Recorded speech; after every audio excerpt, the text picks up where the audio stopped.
Nos acercamos al libro de Apocalipsis en esta ocasión con temor y temblor, no por falta primordial de confianza de nuestra parte, aunque eso es evidente, estamos seguros de ello, sino por los muchos aspectos que entran en este campo, ya que hay una falta de parte de los oyentes. Y amigo oyente, este es el 66º libro de la Biblia. Es el último, como hemos dicho. Y eso indica que necesitamos conocer otros 65 libros antes de llegar aquí. Muchos de nuestros oyentes estuvieron con nosotros cuando comenzamos el estudio en Génesis hace 5 años. Y es necesario tener antecedentes de un conocimiento activo de todo lo que dice la Biblia, de todo lo que se ha presentado anteriormente. Uno necesita tener cierto sentir de las Escrituras, así como también de los hechos que se destacan en ella. Y luego hay otro hecho que hace que nosotros entremos al estudio de este libro con cierta alarma. Y la razón nuevamente es el clima en el cual estamos dando estos estudios en Apocalipsis. Esto no es primordialmente a causa de la era escéptica e incrédula, aunque eso es cierto, sino que es más bien a causa de estos días tenebrosos, desesperados y difíciles en los cuales vivimos. El fracaso del liderazgo en todo campo, ya sea gubernamental o político, científico o académico. Los educadores del presente ni siquiera pueden controlar las universidades. ¿Cómo pueden entonces suplir el liderazgo que necesita el mundo? También tenemos a los militares y a los grandes hombres de negocios, y los actores y actrices, y uno puede ver a esta gente en las entrevistas por televisión, y solamente necesita unos pocos minutos para darse cuenta que ellos no tienen nada que decir. Hablan mucho, pero dicen muy poco que valga la pena. Ahora debemos decir que ninguno de estos grupos y segmentos de nuestra sociedad tienen engaños en sí. En realidad son fracasos en el campo del liderazgo, porque en el presente existe esta falta de liderazgo. No hay nadie que nos guíe para poder salir de este pantano o embrollo moral en el que nos encontramos, o de los difíciles problemas que nos tienen atrapados. Estamos viviendo en tiempos difíciles. Creemos en realidad que este es uno de los peores tiempos en la historia de la Iglesia. Se hace muy difícil, y a causa del gran peligro que existe hoy, el Dr. Carl Ray escribió hace muchos años, después de la Segunda Guerra Mundial, lo siguiente: «Yo tengo temor. Todos los científicos que conozco tienen temor. Están atemorizados por las vidas de ellos y están atemorizados también por la vida suya». Amigo oyente, este es el cuadro de estos días y podríamos citar muchos más. Y la Iglesia hoy no tiene ninguna solución a los problemas de esta hora en la que vivimos, lo que hace de eso algo muy difícil. Una de las cosas que se ha notado es el crecimiento fenomenal de la membresía de la Iglesia, especialmente después de la Segunda Guerra Mundial, y eso solo por un tiempo. Pero hubo un crecimiento fenomenal de la membresía de un 20% de la población en 1884 a un 35% de la población allá por el año 1959. Ese fue el punto más elevado al que llegó la membresía en las iglesias protestantes. Y eso indicaría la posibilidad de una iglesia llena de entusiasmo para Dios. Tenía riquezas, llevaba a cabo tremendos programas, pero recientemente la iglesia ha comenzado a perder, y hoy por cierto que no está afectando la cultura de esta hora, la cultura contemporánea del presente. Estamos por cierto viviendo en días como este. El 19 de diciembre de 1968, el finado David Lawrence escribió un editorial tratando el tema de la confusión y el desorden en que se encuentra el mundo del presente. Y él lo pudo describir, pero no tuvo la solución para el desorden y la confusión en la cual está el mundo en el presente. ¿Qué cuadro el que tenemos de la hora actual? Y al contemplar a nuestro alrededor al mundo, vemos que realmente se encuentra en un estado completamente desordenado.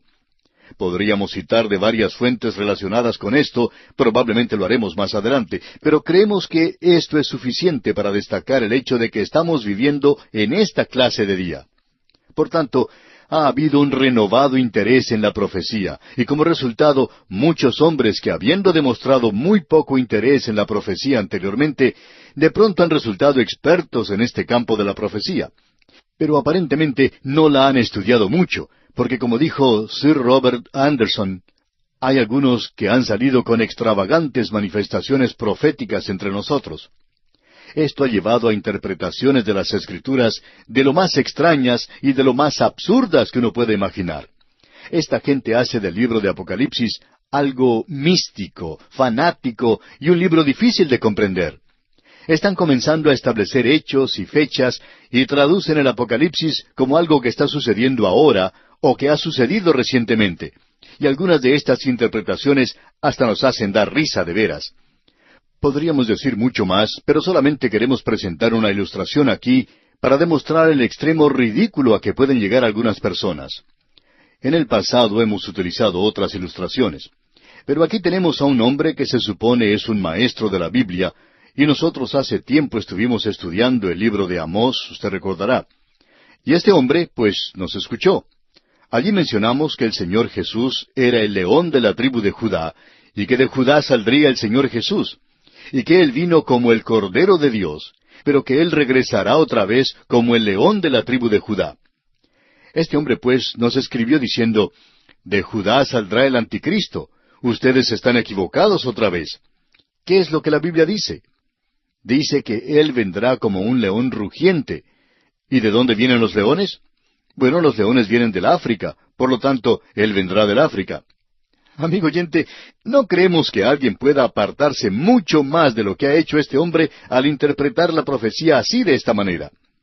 Esta clase de cosas es lo que censuramos en esta ocasión, porque al llegar ahora a este libro, queremos hacer una declaración tal vez un poco sorprendente, y estamos seguros que habrá muchos que no estarán de acuerdo con esto.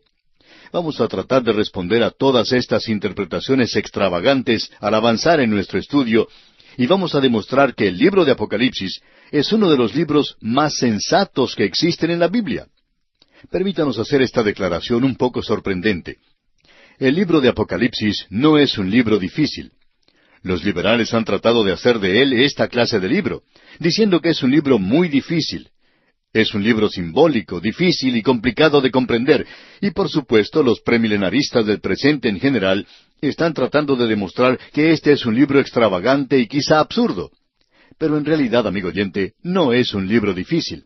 Es el libro mejor ordenado de la Biblia, y no hay ninguna razón para entenderlo mal. En primer lugar, queremos decir que no hay ningún otro libro en la Biblia, y vamos a tratar con esto al seguir más adelante en nuestro estudio. No hay otro libro, pues, en la Biblia que sea tan ordenado como es el libro de Apocalipsis. Esto es lo que queremos decir. Este libro se divide a sí mismo, como ya hemos de ver. Juan dice que a él se le ha indicado que debe escribir las cosas que ha visto, las cosas que son y las cosas que serán, o sea, pasado, presente y futuro. Y luego usted verá que este libro se divide a sí mismo, como no lo hace ningún otro libro, en una serie de 7, y cada uno es tan ordenado como lo puede ser. Y usted descubrirá que ningún otro libro en la Biblia se divide a sí mismo de esta manera, si es que prestamos la debida atención a la forma en que el libro está escrito. Ahora hay otra cosa más que necesitamos, y estamos diciendo esto a manera de introducción. Al entrar luego en este libro, vamos a demostrar todo lo que decimos. Hay aquellos que afirman que este libro es todo simbólico, y que uno en realidad no lo puede comprender, es más allá de nuestro entendimiento. Y amigo oyente, el libro de Apocalipsis tiene que ser tomado literalmente. Y cuando es un símbolo, será indicado, será declarado así, y será algo simbólico de la realidad. Y la realidad será algo mucho más real que los símbolos, por la sencilla razón de que él utiliza un símbolo para describir una realidad. Y eso es importante. Más aún, es de suma importancia el seguir esto, ya que debemos permitir que este libro de Apocalipsis nos diga lo que quiere decir. A causa de esto, no tenemos ningún derecho de ir al libro de Apocalipsis y tratar de sacar de él algunos de estos maravillosos cuadros que nos presenta Juan, y algunos de ellos son en realidad simbólicos, pero simbólicos de una realidad que no es una realidad que está teniendo lugar ahora. Pero antes de entrar en esto, permítanos decir algo más, y luego desarrollaremos esto más adelante. El libro de Apocalipsis es profético del futuro. Cuando fue dado, todo allí era profético, y todo miraba hacia el futuro, aun comenzando con el Cristo glorioso resucitado. Él pudo verle a Él como es en el presente, pero esa es una visión que fue dada, y ya que fue una visión dada, Él tuvo que escribirlo como una visión que fue, es decir, en el pasado. pero era una visión del Señor Jesucristo como Él es hoy. Así es que la iglesia se nos presenta ante nosotros en un cuadro de 7 iglesias que en realidad existían, que eran iglesias verdaderas, y uno puede visitar esos 7 lugares, y hay algunos que han pasado mucho tiempo visitándolas, y más de una vez también, porque esto es algo realmente maravilloso, y hace que estas iglesias vivan para nosotros en el presente. Y uno puede ver y admirar y contemplar las ruinas de esto en el presente, y puede apreciar cómo Juan estaba hablando a una situación local, estaba dando la historia de la iglesia. Y luego, al comienzo del capítulo 4, la iglesia ya no se menciona más. En realidad, no se menciona más en el libro de Apocalipsis. Ahora alguien quizá nos diga, ¿quiere usted decir con eso que ya deja de existir? Bueno, sale de esta tierra y va al cielo. ¿Y qué es lo que le sucede? Bueno, la iglesia llega a ser la esposa de Cristo. Y usted va a poder ver a la esposa en la última parte del libro de Apocalipsis. No es ya la iglesia. Ahora es la esposa que va a ser presentada a Cristo. ¡Qué cuadro, amigo oyente, es este! Y luego, comenzando con el capítulo 4, todo se expresa definitivamente en el futuro, donde nos encontramos ahora. Así es que cuando alguien trata de sacar del libro de Apocalipsis alguna visión en cuanto al hambre, o a la guerra, o cosas por el estilo, simplemente no encajan, no le da ningún resultado. Así es que debemos permitirle a Juan que nos diga las cosas tal cual son. Y amigo oyente, necesitamos permitirle a la Biblia que nos hable de esa manera. Hay algunos que sacan de aquí ideas realmente absurdas y extravagantes. Esa es la razón por la cual entramos a este libro con mucho temor y temblor. Ahora, lo interesante de notar aquí es que la profecía está siendo desarrollada en el presente. Las grandes doctrinas de la Iglesia han sido desarrolladas en ciertas épocas. Al principio fue la doctrina de las Escrituras, de la palabra de Dios. Luego fue la doctrina de la persona de Cristo, o sea, la cristología. Después, la doctrina de la salvación. Y así podemos seguir, y ahora estamos viviendo en un día cuando la profecía está siendo desarrollada, y tenemos que poner mucho cuidado a quién escuchamos decir esto o aquello. Cuando los peregrinos salieron para América, el pastor de la ciudad de Leiden, Holanda, les recordó algo que quisiéramos citar ahora. Dijo, «El Señor tiene muchas verdades aún que presentar de su santa palabra. Lutero y Calvino eran luces brillantes en sus épocas. Aún así, no penetraron la totalidad del consejo de Dios. Estén listos para recibir cualquier verdad que sea dada a conocer a ustedes de la palabra escrita de Dios». Ahora, Dios no está revelando su verdad dándole a usted una visión o un sueño o una nueva religión. Dios hoy está revelando sus nuevas verdades de su propia palabra. Así es que necesitamos tener mucho cuidado con lo que es. El siglo XX ha sido testigo, como hemos dicho ya, de un renovado interés en la escatología. Esa es la doctrina de las cosas postreras, o en el lenguaje común, de la profecía. Especialmente desde la Primera Guerra Mundial, se dieron grandes pasos en el campo de la profecía, y en especial en las últimas 2 décadas del siglo XX. En realidad, se le ha dado nueva vida a esta fase de las Escrituras. Toda esta atención ha enfocado la luz de un estudio más profundo en el libro de Apocalipsis.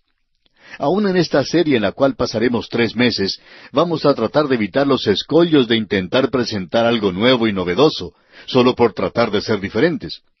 Del mismo modo, trataremos de no repetir continuamente expresiones muy conocidas. Hay muchas obras que tratan del libro de Apocalipsis que son sencillamente una copia a carbón de otras obras.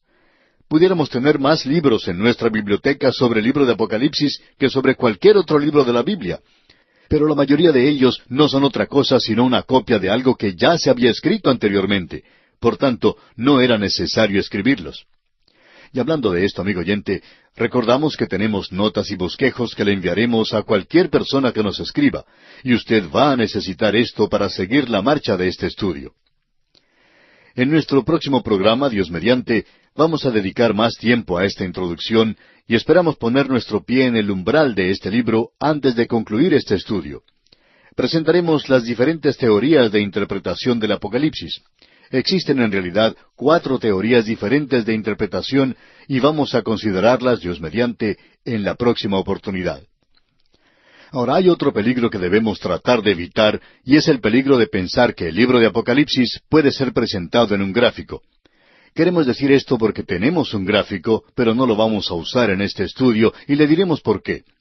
Un gráfico por lo general es demasiado complicado si uno coloca todo lo que debe poner allí, y entonces nadie lo entiende. Por otra parte, si es tan sencillo que uno puede llegar a comprenderlo, entonces no le dice a uno lo suficiente. Ese siempre ha sido el peligro que tenemos. Tenemos varios gráficos que diferentes personas nos han enviado, hombres en los cuales tenemos mucha confianza, y uno de ellos es tan complicado que uno necesita otro gráfico para poder entender el gráfico mismo. Así es que no vamos a estar usando gráficos, pero trataremos de indicar los diferentes períodos o las diferentes etapas al avanzar en nuestro estudio. Presentaremos un cuadro completo porque la Biblia comienza no solo con una vista global, sino con una vista universal. Dice, usted recuerda, en el principio creó Dios los cielos y la tierra. Y el libro de Apocalipsis es otro libro que no es solo un libro global, sino un libro universal. Demuestra lo que Dios va a hacer con su universo y con sus criaturas. No hay ningún libro que se le asemeje. Concluimos con el pensamiento de que las condiciones presentes, el fracaso de cada gran departamento de nuestra cultura contemporánea, ha fallado en presentar liderazgo al mundo, que los hombres se ven confundidos y están dirigiéndose en todas las direcciones. Esto ha sucedido ya por bastante tiempo. De hecho, desde la Segunda Guerra Mundial, los hombres se han sentido de esta manera. Ahora queremos seguir mencionando aquí algunas citas de los hombres que al fin de la Segunda Guerra Mundial percibieron lo que se aproximaba, aún en nuestro propio día. El doctor John R. Mott, después de concluir un viaje alrededor del mundo, dijo lo siguiente: la era más peligrosa que el mundo ha conocido es la del presente. Cuando pienso en la tragedia humana como la vi y como la sentí, en los ideales cristianos sacrificados como lo han sido, se me ocurre a mí que Dios está preparando el camino para una inmensa acción directa. Amigo oyente, de esto es que trata el libro de Apocalipsis. Dios está preparando al mundo para una acción directa. El gran estadista inglés Winston Churchill, antes de morir, dijo: el tiempo es corto. El señor Luce, quien fuera propietario y editor de las revistas Life, Time y Fortune, dijo en una ocasión que cuando él era muchacho, hijo de un misionero presbiteriano en la China, que él y su padre a menudo discutían sobre el reino premilenario de Cristo, y él pensaba que todos los misioneros que creían en esa enseñanza tenían ciertas tendencias a ser fanáticos. Y luego el señor Luce dijo, y citamos sus palabras: me pregunto si no había algo de cierto en esa posición después de todo. Por su parte, el historiador norteamericano Charles Baird dijo: por todo el mundo, los pensadores y filósofos sondean el horizonte del futuro y están tratando de fijar los valores de la civilización y están especulando en cuanto a su destino. El doctor William Young, en su libro El camino hacia la civilización, escribió: la escritura en la pared de 5 continentes nos dice ahora que el día del juicio está a la puerta. El doctor Raymond B. Fosdick, quien fue presidente de la Fundación Rockefeller, dijo: a muchos oídos les llega el ruido de las pisadas del juicio. El tiempo es corto. Por su parte, H. G. Wells, antes de morir, declaró lo siguiente: este mundo se encuentra en las últimas. El fin de todo aquello que llamamos vida está a la puerta. Y luego el general Douglas MacArthur dijo: hemos tenido nuestra última oportunidad. También el expresidente norteamericano Dwight Eisenhower dijo: sin una regeneración moral a través de todo el mundo, no hay ninguna esperanza para nosotros. Vamos a desaparecer un día en el polvo de una explosión atómica. Y luego el señor James D. Forrestal, quien fuera secretario de Defensa de los Estados Unidos hace muchos años, dijo: en mi opinión, el estado de tensión continuará por el resto de nuestras vidas y la de nuestros hijos. Es un porvenir tenebroso, pero se aprecia un rayo de esperanza. Nuestras vidas terrenales pueden ser cortadas en cualquier momento por la voz del arcángel y la trompeta de Dios a la venida de Cristo, quien es anunciado por segunda vez a un mundo destrozado por las luchas. De modo que, por mucho tiempo, amigo oyente, los hombres que han ocupado altos cargos han mirado hacia el futuro y lo mejor que ellos podían decir es que se avecinaba una gran crisis. Nos preguntamos lo que dirían si hubieran vivido en nuestros días. Bueno, como resultado de esto se ha podido apreciar un gran giro hacia la profecía, y creemos que se está desarrollando hoy como nunca ha sucedido antes en nuestra época. Pero a través de la historia de la Iglesia ha habido 4 sistemas diferentes de interpretación de la profecía, basados en su mayoría en el libro de Apocalipsis. Permítanos mencionar esto de paso, amigo oyente, porque alguien ha enviado unas notas que había tomado de un antiguo comentario y no sabemos en realidad quién fue el que escribió este comentario. No hemos llegado al final de las notas todavía y quizá lleguemos al fin de ellas antes de concluir con nuestro estudio. Y luego podremos decir de quién son. Pero esta es una de las obras más eruditas en el libro de Apocalipsis y entra en tanto detalle que hasta llega a ser un poco complicado. Ahora, de estas 4 divisiones principales de interpretación, este autor divide la dimensión, primero, en unas 20 interpretaciones diferentes. Así es que, a través de la historia de la Iglesia, ha habido muchas interpretaciones de la profecía. Pero creemos que nosotros podemos demostrar que la Iglesia hoy ha seguido lo que creemos es la interpretación futurística. La primera de estas teorías es la que interpreta que todo el libro de Apocalipsis ha sido cumplido en el pasado. Tiene que ver con referencias locales en la época de Juan. Tiene que ver con los días de Nerón. Y este punto de vista es mantenido por Renan y por la mayoría de los eruditos alemanes y también por Eliot.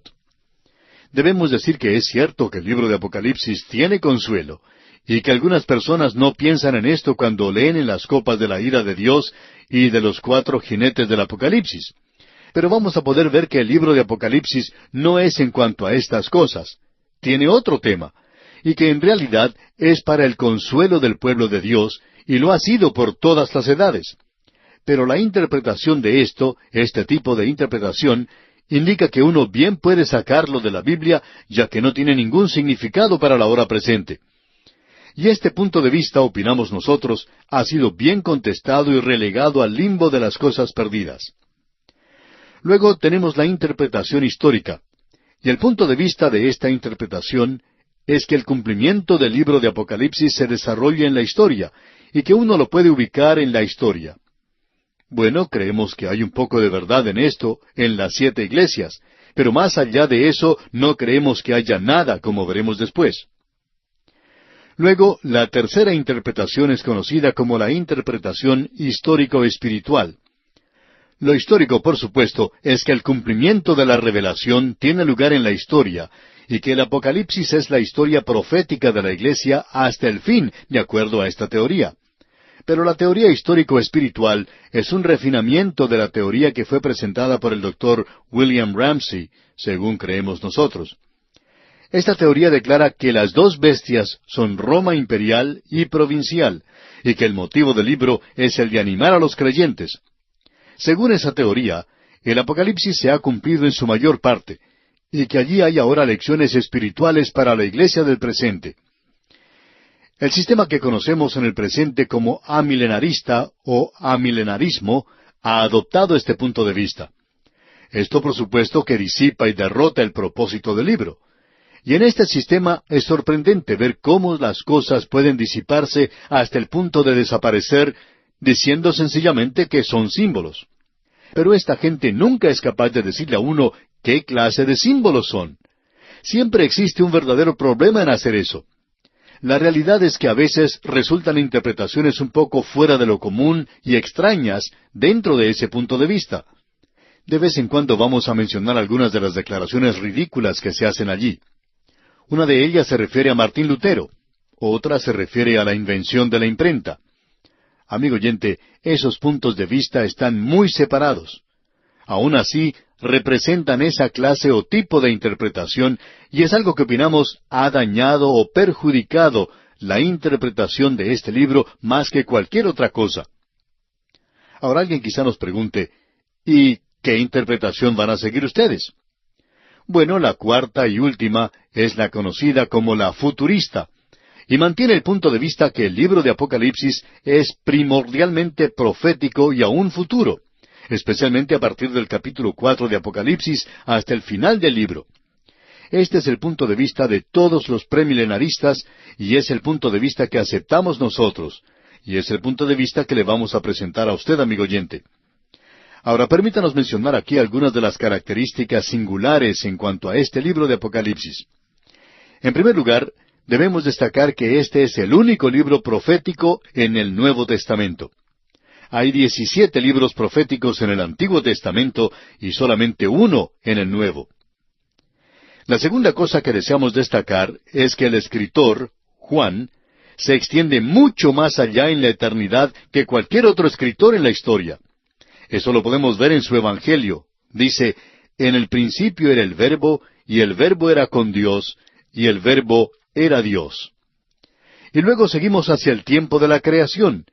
Todas las cosas por Él fueron hechas, y sin Él nada de lo que ha sido hecho fue hecho. Ahora, en el libro de Apocalipsis, Él se extiende mucho más allá en la eternidad que cualquier otro libro. En realidad, hacia allí es a donde va Él al fin del libro, hacia la eternidad en el futuro, hacia el reino eterno de nuestro Señor y Salvador Jesucristo. Y es un cuadro glorioso, digamos de paso, que lamentablemente ha sufrido abuso o negligencia en el presente. Ahora, la tercera característica especial es que este libro tiene una bendición especial que se promete a los que leen el libro. Eso lo apreciamos en el capítulo 1, versículo 3, donde leemos, «Bienaventurado el que lee, y los que oyen las palabras de esta profecía, y guardan las cosas en ella escritas, porque el tiempo está cerca». Esta es una promesa de bendición. Al final del libro se nos da una advertencia, allá en el capítulo 22, versículos 18 y 19, donde leemos, «Yo testifico a todo aquel que oye las palabras de la profecía de este libro. Si alguno añadiere a estas cosas, Dios traerá sobre él las plagas que están escritas en este libro. Y si alguno quitare de las palabras del libro de esta profecía, Dios quitará su parte del libro de la vida, y de la santa ciudad, y de las cosas que están escritas en este libro». Esto debería ser algo que llame la atención a aquellos que gustan de presentar interpretaciones absurdas y extravagantes. Es peligroso el decir cualquier cosa en cuanto a este libro de Apocalipsis, porque la gente se da cuenta de que hemos entrado a una gran crisis en la historia. Y luego, el decir algo que está completamente fuera de línea es engañoso. Pero lo más desafortunado es que los maestros más populares en cuanto a la profecía del presente son aquellos que se han apartado por las ramas. Y esto precisamente presenta, según opinamos, un problema muy serio. Más adelante veremos las repercusiones de esto. Ahora, la cuarta cosa destacada en cuanto al libro de Apocalipsis es que no es un libro sellado. Usted recuerda que Daniel estaba hablando en cuanto al libro sellado hasta el fin. Pero aquí en el libro de Apocalipsis se le dice a Juan, en el capítulo 22, versículo 10, «Y me dijo, no selles las palabras de la profecía de este libro, porque el tiempo está cerca». Nosotros estamos en desacuerdo con aquellos, especialmente los liberales del presente, que gustan decir que el libro de Apocalipsis es un libro muy difícil, lleno de cosas que uno no puede comprender y todo eso. Bueno, eso es contradecir aquello que el Señor Jesucristo mismo ha dicho, que este no es un libro sellado. Como hemos dicho antes, es probablemente el libro mejor organizado que se encuentra en la Biblia. La quinta cosa que deseamos destacar en cuanto a este libro es que es una serie de visiones expresadas en símbolos que tratan con la realidad. La interpretación literal se prefiere casi siempre, a no ser que Juan presente claramente ante nosotros que se debe hacer de otra manera. Llegamos ahora a la sexta y última característica destacada de este libro, y es algo sorprendente, por cierto. En cierto sentido, es más importante. Este libro es como una gran estación terminal del ferrocarril. Allí es donde van a parar todas las líneas de profecía que vienen de otras porciones de las Escrituras.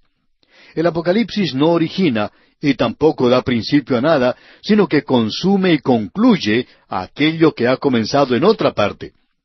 Es imperativo entonces que antes de entender correctamente el libro, uno debe ser capaz de localizar el punto de procedencia de cualquier gran tema de la profecía, desde la primera referencia hasta la última. Y allí vemos 10 grandes temas de la profecía que encuentran su culminación en este libro. Esa es la razón por la cual un conocimiento del resto del libro, es decir, de toda la Biblia, es imperativo para poder comprender el Apocalipsis. Tenemos ahora una información que no hemos revisado, y no planeamos hacerlo tampoco. Pero aquí queremos presentar algo que se nos ha dado, y es que de 404 versículos en Apocalipsis, 278 contienen referencias al Antiguo Testamento. Es decir, que más de la mitad de este libro depende en su entendimiento del Antiguo Testamento. Se calcula que más de 500 referencias aluden al Antiguo Testamento en el Apocalipsis. Ahora, los libros que más se destacan en citas en el Apocalipsis, según creemos nosotros, son los Salmos, Daniel y Zacarías. Y usted recuerda que cuando estudiamos Zacarías, mencionamos cuán importante sería para el Apocalipsis. También tenemos a Génesis, Isaías, Jeremías, Ezequiel y Joel y todos los demás. Esto hace que este sea un libro destacado y maravilloso. Ahora, ¿cuáles son los 10 grandes temas? Para poder verlos, permítame ponerlo al corriente de las cosas. Antes habíamos estado hablando de estaciones de ferrocarril, y eso fue un buen ejemplo en muchas partes para las cosas del pasado. Pero ahora es mucho más popular el viajar en avión. Así es que, para ponerlo al día, vamos a decir que este libro es como un gran aeropuerto internacional. Podemos ver que arriba un avión viene procedente del Japón. La gente de ese país son japoneses. Y si usted nunca ha visto un japonés, a usted le interesará observarlos detenidamente. Quizás se pregunte de dónde viene esa gente. Y usted podrá notar que muchos de ellos usan ropas diferentes a las nuestras, y usted podría tener muchas preguntas. Usted querría saber más de ellos, y necesitaría saber de dónde vienen para poder comprender ese avión y la gente que está saliendo de él. Y ahora viene otro avión, digamos de la ciudad de Nueva York, lleno de hombres de negocios. Todos están bien vestidos, y ni bien llegan al aeropuerto, salen corriendo con su maletín en mano a buscar más negocios. Y uno necesitaría comprender de dónde venían para poderlos comprender. Luego viene un avión de un país europeo y esta gente habla en otro idioma que usted no entiende, pero usted necesita saber de dónde vienen ellos. Pues bien, este libro de Apocalipsis es así como un aeropuerto y hay 10 grandes compañías aéreas que entran a ese aeropuerto. Y usted necesita saber dónde comenzó el viaje y cómo se desarrolló al llegar al libro de Apocalipsis. Esto es importante de saber de nuestra parte.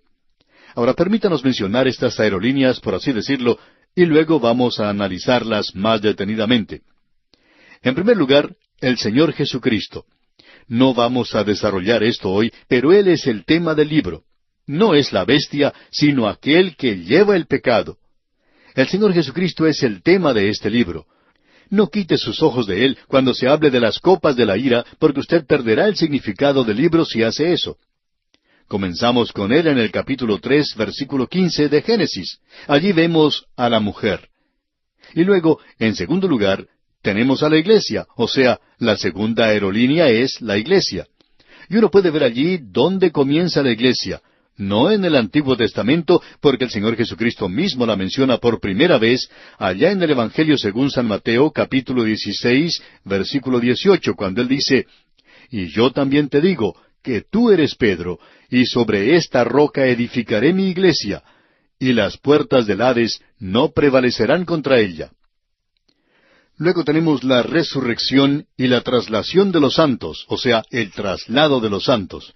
Ese es el tercer gran tema, y se puede apreciar allá en el capítulo 14 del Evangelio según San Juan. También en la primera epístola del apóstol Pablo a los Tesalonicenses, capítulo 4, versículos 13 al 18. En la primera epístola a los Corintios, capítulo 15, versículos 51 y 52. Y luego hay otros pasajes más, y nos vamos a referir a ellos cuando nos toque estudiar esa parte.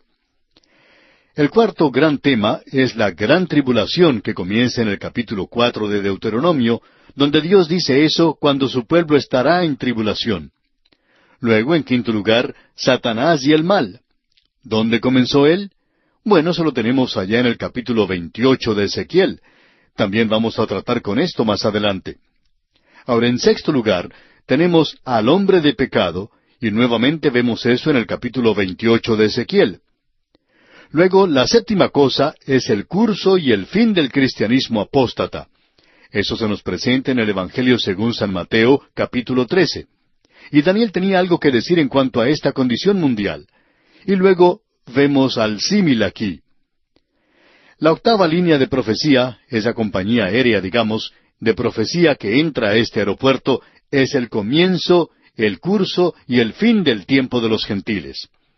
El Señor Jesucristo dijo allá en el Evangelio según San Lucas, capítulo 21, versículo 24, «Y Jerusalén será hollada por los gentiles hasta que los tiempos de los gentiles se cumplan».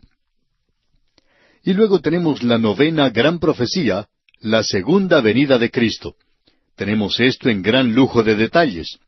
Y finalmente, la número 10 son los pactos de Israel, comenzando con el pacto que Dios hizo con Abraham, allá en el libro de Génesis capítulo 12, y 5 cosas que Dios prometió a Israel. Dios dijo aquí que Él va a cumplir todas ellas, como cumplirá las promesas que Él nos ha hecho a nosotros. El Dr. Broadus, un destacado expositor bíblico norteamericano, señala 7 teorías, mientras que Tregelles, otro expositor bíblico, señala 3. Ahora, según las notas de otro expositor destacado del pasado, él divide cada una de las teorías preteristas en 20 divisiones diferentes. Así es que ha habido mucha diferencia de opinión en la interpretación de este libro. Mencionamos en la oportunidad anterior que nosotros mantenemos la teoría futurista, es decir, que nosotros expresamos lo que se conoce como el punto de vista premilenario. Y este es el punto de vista de todos los premilenaristas. La mayoría de los premilenaristas siguen cierta forma de interpretación que se conforma al libro de Apocalipsis. Es decir, que veremos cuando consideremos el bosquejo de este libro que aquí tenemos la revelación de Cristo glorificado. Luego se nos presenta la iglesia, y entonces toda la historia de la iglesia se presenta. Después, al final del capítulo 3, usted no va a encontrar ya más a la iglesia en este libro de Apocalipsis, sino que encontrará a la esposa del Cordero cuando llegue al final. Pero esa ya no es la iglesia, porque la iglesia ya ha dejado el mundo, y la iglesia va a regresar con Él a la tierra cuando Él regrese y establezca su reino, ese reino de 1000 años del cual nos habla Juan. Es un tiempo de prueba, y al final de este período, Satanás es liberado por un poco de tiempo, y luego se domina la rebelión final, y entonces uno entra en la eternidad. Eso pues, a grandes rasgos, es el punto de vista que se acepta generalmente. Ahora reconocemos que hay muchos en el presente que están tratando no solo de dejar de lado esto, sino que ellos dicen cosas duras en cuanto a esta interpretación. Un libro que se publicó hace ya varios años cita a varios expositores destacados de la Biblia, y entendemos que el escritor de este libro es un laico, y no hay nada malo con ser un laico, pero probablemente este hombre debería mantenerse en su propio campo.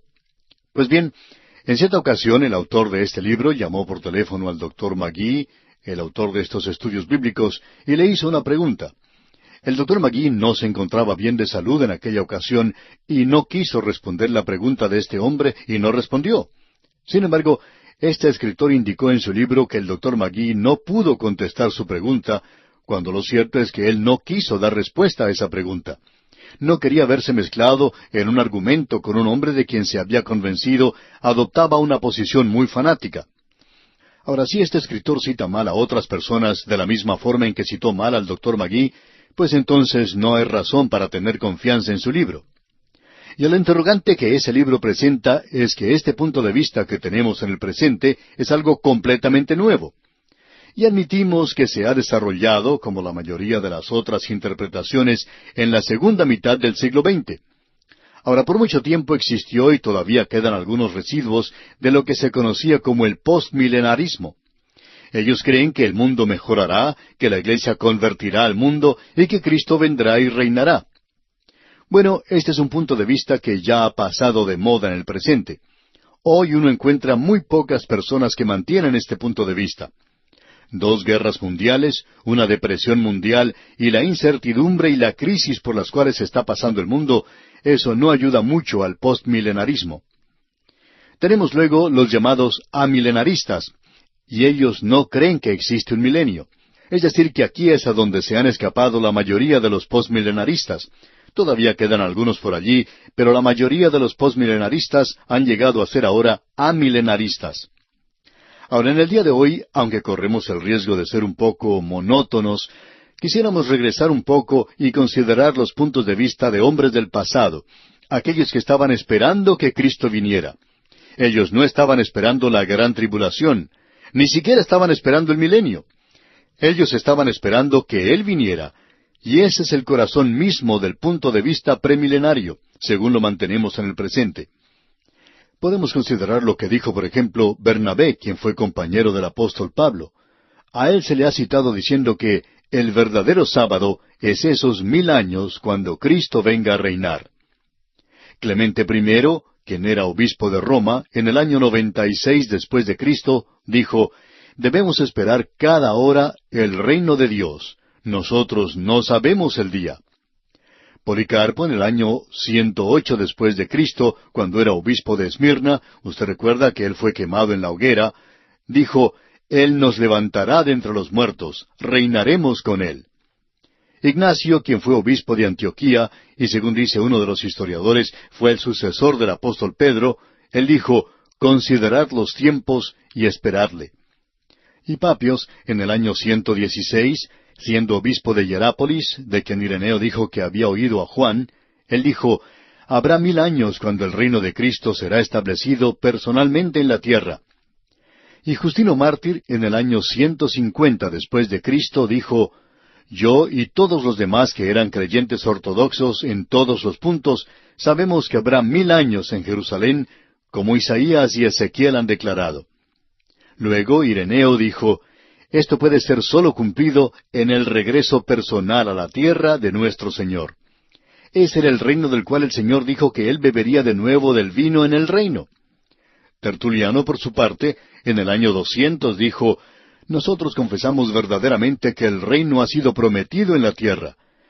Y también uno puede ver lo que dijo Martín Lutero. Él dijo: no pensemos que la vida de Cristo está muy lejos. Calvino, en su tercer libro del Instituto, dijo: la Escritura uniformemente nos ordena que esperemos con expectativa el advenimiento de Jesucristo. Luego, Canon Fosseck dijo lo siguiente: los padres primitivos de la Iglesia, Clemente, Ignacio, Justino Mártir, Ireneo, todos esperaban el pronto regreso del Señor como el precursor necesario del reino milenario. No fue sino hasta cuando la Iglesia profesante perdió su primer amor y se convirtió en una ramera descansando en el poder mundial, que ella dejó de ser la esposa que salía a encontrarse con el esposo y buscaba reinar sobre la tierra sin esperar su advenimiento. Y luego el Dr. Eliot escribió: todos los expositores primitivos, con la excepción de Orígenes y de unos pocos que rechazaron Apocalipsis, eran premilenarios. Gosler, por su parte, en su obra sobre la historia de la Iglesia, dijo: esto fue mencionado tan clara y prominentemente que nosotros no dudamos en considerarlo como la creencia general de aquella era.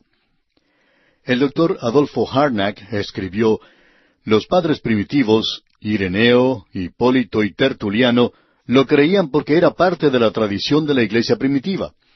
Lo mismo ocurrió a través de 4 siglos con estos teólogos latinos que escaparon la influencia de la especulación griega.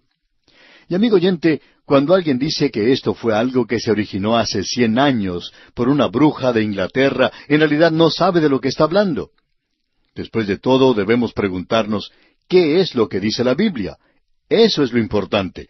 Y como respuesta podemos decir esto: no estamos interesados en lo que dijo alguna bruja hace 100 años. ¿Qué es lo que dice Pablo? ¿Qué es lo que dice el Señor Jesucristo? ¿Qué es lo que dice la palabra de Dios? Eso es lo importante, amigo oyente. ¿No le parece interesante que esta era la creencia de aquellos hombres? Ahora aquí tenemos algo más y quisiéramos mencionarlo. En nuestras notas y bosquejos que enviamos a los oyentes, tenemos un pequeño gráfico. Es algo muy sencillo sobre Apocalipsis y también en nuestro libro sobre Resumiendo la Biblia. Lo consideramos importante. Comienza con la cruz de Cristo y su ascensión. En el capítulo 1 podemos ver al Cristo glorificado aquí en Apocalipsis. En los capítulos 2 y 3 vemos a la iglesia. En los capítulos 4 y 5 la iglesia se encuentra en el cielo. Y luego tiene lugar aquí en la tierra ese período de la gran tribulación, del capítulo 6 al capítulo 18. En el capítulo 19, Él regresa a la tierra nuevamente y establece su reino, y usted tiene en el capítulo 20 los 1000 años del reinado de Cristo. Luego se prepara el gran trono blanco, y allí es donde son juzgados los perdidos, y comienza la eternidad. Ese es el libro de Apocalipsis. Ahora, ¿es así como se nos ha dado? Juan escribió este libro en la isla de Patmos alrededor del año 95 o 96 después de Cristo, alrededor de esa fecha, cuando Domiciano se encontraba en el trono. Stauffer hace una importante observación. Él dice, Domiciano también fue el primer emperador que ejecutó una campaña contra Cristo, y la Iglesia respondió al ataque bajo el liderazgo del último apóstol de Cristo, Juan del Apocalipsis. Nerón había hecho destruir, por así decirlo, a Pablo y a Pedro, pero lo hizo considerándolos como judíos sediciosos.